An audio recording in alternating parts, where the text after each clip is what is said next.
உலகத்தில் உள்ள அனைத்து தமிழ் சொந்தங்களுக்கும் வணக்கம். இது உங்கள் தமிழ் ராம்லர். ஃப்ரெண்ட்ஸ், நாம் இந்த விழாக்கில் எந்த இடத்த பார்க்க போகிறோம் அப்படின்னு தம்ப்நெயிலையும் இன்ட்ரோலையும் பார்த்துருப்பீங்க.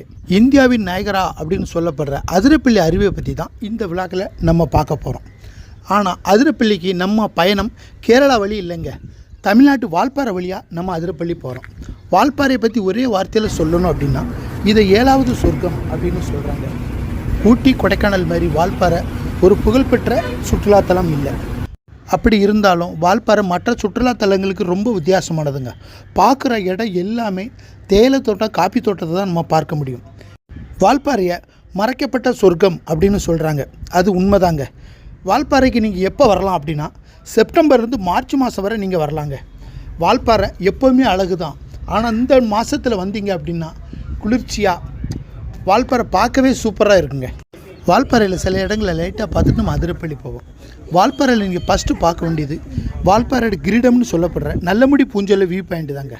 கடல் மட்டத்திலேருந்து 1200 மீட்டர் உயரத்தில் இருக்கிற இந்த இடத்துல இருந்து எதிரில் இருக்கிற ஆனமுடி சிகரத்தை பார்க்குறது உங்களுக்கு நிச்சயமாக வித்தியாசமான அனுபவத்தை தரும். இடத்துல இருந்துக்கிட்டு 1000 அடி பள்ளத்தாக்க கீழே பார்க்குறது, சிகரத்தில் இருக்கிற 7 அருவிகளை பார்க்குறது வேறு லெவலாக இருக்குங்க. ஃப்ரெண்ட்ஸ், இதுவரை இந்த நல்லமுடி பூஞ்சோலையில் மேகமூட்டம் இல்லாமல் இருக்கிறத பார்த்தோம். இப்போ மேகமூட்டம் இருந்தால் இது எப்படி இருக்குது அப்படின்னு மேகமூட்டத்தோட நல்லமுடி பூஞ்சோலை வியூ பாயிண்டை பாருங்கள்.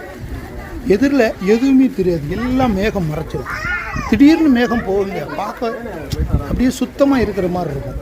திடீர்னு பார்த்தா மேகம் வந்துடும். இது ஒரு பார்க்க சூப்பராக இருந்ததுங்க.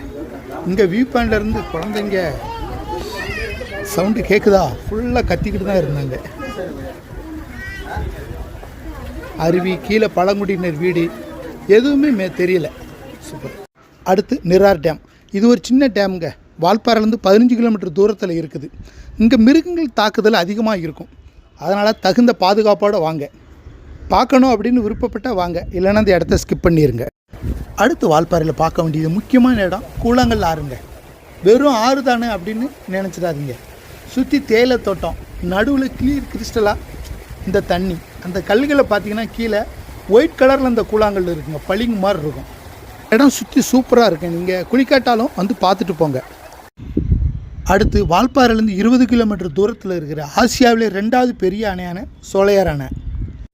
இந்த அணை அதிரப்பள்ளி ரோட்டில் தாங்க இருக்குது. வால்பாறை வந்தால் இந்த அணையை மிஸ் பண்ணாமல் பாருங்கள். வால்பாறையில் இது தவிர வெள்ளமலை டனல், பாலாஜி கோவில், இப்படி நிறைய டூரிஸ்ட் ஸ்பாட் இருக்குங்க. அது எல்லாமே தனியாக ஒரு லாக் போடுறேன். இப்போது அதிரப்பள்ளி போவோம்.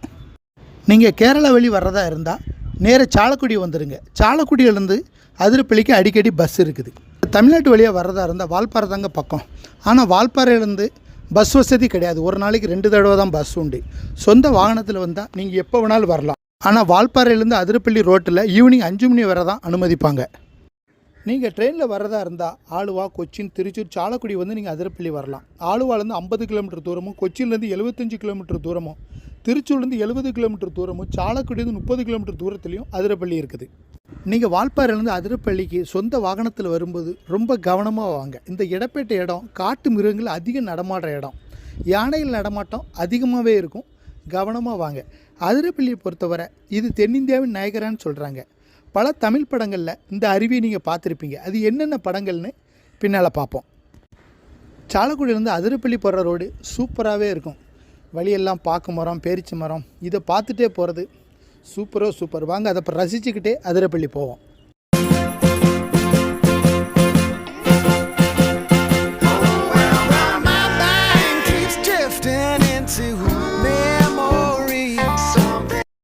இதாங்க அதிரப்பள்ளி பஸ் ஸ்டாண்டு. நீங்கள் அருவிக்கு போகிறதுக்கு முன்னாடி திங்ஸ் வாங்கணும் அப்படின்னா இங்கே வாங்கிக்கோங்க. குழந்தைகளுக்கு பால் பொருட்கள் எதுவும் வாங்கணுன்னா இங்கே வாங்கிக்கோங்க. அருவி பக்கத்தில் கடை இருக்குமான்னு தெரியாது. இங்கே என்ட்ரன்ஸில் என்ட்ரி டிக்கெட் எடுக்கணுங்க. பெரியவங்களுக்கு 50 ரூபாய் எடுத்து ஒரு 15 நிமிஷம் நடக்கிற மாதிரி இருக்கும். இங்கே லாக் ரூம் இருக்குது. நீங்கள் தேவையில்லாத பொருட்கள், ஹெல்மெட்டு, பேக்கு வைக்கணும்னா இங்கேயே வச்சுட்டு போங்க. அருவிக்கு போகிற ரோடு மற்ற இடங்கள் மாதிரி இல்லாமல் நல்லா போட்டு வச்சுருந்தாங்க. ஃப்ரெண்ட்ஸ், பஸ் ஸ்டாண்ட்லேருந்து ஒரு 1/4 மணி நேரம் நடந்து பால்ஸோட மேல் பகுதிக்கு வந்தாச்சு. அந்த கீழே போகும்போது சின்ன பாதை, அதில் தாங்க ஃபால்ஸுக்கு போகணும். சோலையாறு காட்டுப்பகுதியில் இருக்கிற அந்த அருவியை பார்க்குறதுக்கு வருஷத்துக்கு 7 மில்லியன் மக்கள் இங்கே வர்றதா பதிவு இருக்குது. இங்கே எப்போ சீசன் நல்லா இருக்குன்னு பார்த்தீங்கன்னா தென்மேற்கு பருவமழை காலத்தில் இந்த அருவியில் நீர்வரத்து ரொம்ப அதிகமாக இருக்குமா. அப்போ இந்த அருவியை பார்க்குறதுக்கு ரொம்ப அருமையாக இருக்கும் அப்படின்னு சொன்னாங்க. ஒரே இடத்துல 4 அருவி இருக்குது இங்கே தான். இப்போ குற்றாலத்தை சொல்லலாம் 5 அருவி இருக்குதுன்னு, அது அகலம் கம்மி. இதோட அகலம் பார்த்திங்கன்னா 320 அடி, அதாவது கிட்டத்தட்ட 100 மீட்டர் அகலத்தில் இந்த அருவி இருக்குது. 2 நாளாக வால்பாறையில் இருந்ததுனால தொண்டை கட்டின மாதிரி இருக்குதுங்க. அதனால் குரல் கொஞ்சம் ரஃப்பாக இருக்குது. அங்கே கீழே ஃபால்ஸில் குளிக்க அனுமதி கிடையாதுங்க. அதனால் டூரிஸ்ட் வர்ற மக்கள் மேலே ரிவர்லேயே குளிக்கிறாங்க. தண்ணீர் அதிகமாக வரும்போது இங்கே குளிக்க விட மாட்டாங்க. கீழே ஃபால்ஸ் பாருங்கள்.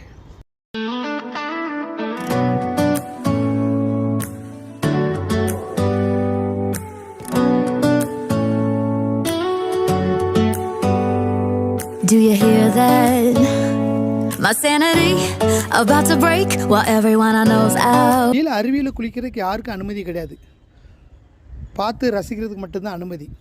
அதனால் டாப்பில் இந்த ஆற்றுல ஃபுல்லாக எல்லோரும் இங்கே தான் குளிக்கிறாங்க. அது பாறையில் தண்ணி மோதி ஃபால்ஸு மாதிரி விழுறது, எல்லோரும் அங்கே தான் குளிக்கிறாங்க. இதுவரை அந்த ஆறு காட்டுப்பகுதியிலே வந்திருக்கிறதுனால தண்ணி சுத்தமாகவும் குளிர்ச்சியாகவும் இருக்குது.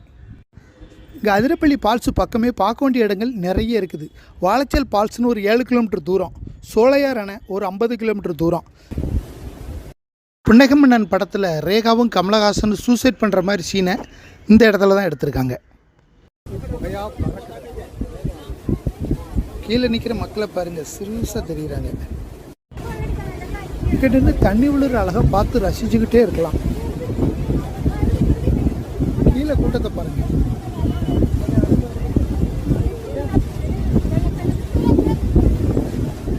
இந்த டாப்பில் பார்த்துட்டு கீழே காலையிலே இவ்வளோ பேர் கீழே போயிட்டாங்க.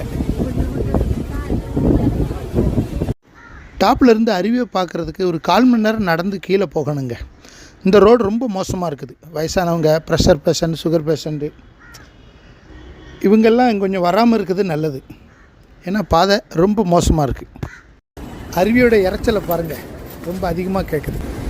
3 சின்ன பசங்க மேலே இருந்தே ஓடி வராங்க. அந்த கல்லுகளுக்கு இடையில் கால் மாட்டினாலும் சிக்கல் தான். அருவியை வாங்க கீழே போய் பார்ப்போம். இப்போ 4 பார்த்தா தண்ணி விழுது. சீசனில் ஆற்றுல தண்ணி அதிகமாக வரும்போது நடுவில் இந்த கேப் இருக்காது, ஃபுல்லாக தண்ணி விழும். கொஞ்சம் இமேஜின் பண்ணி பாருங்கள், ஃபுல்லாக தண்ணி விழுந்தால் எப்படி இருக்கும். அதான் இந்தியாவோட நாயகரான்னு சொல்கிறாங்க.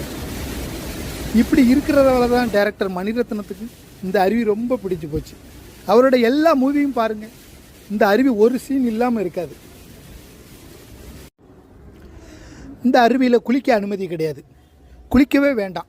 அருவி பக்கத்தில் நின்னாலே போதும், அந்த சாரல் நம்மளை குளித்த மாதிரி நினச்சிரும். இந்த அருவிக்கு புன்னகமன்னன் அருவி, இப்போ சமீபத்தில் பாகுபலி படம் எடுத்ததால் பாகுபலி அருவி, சாலக்குடி அருவி, இப்படி பல பெயர்கள் இருக்குது.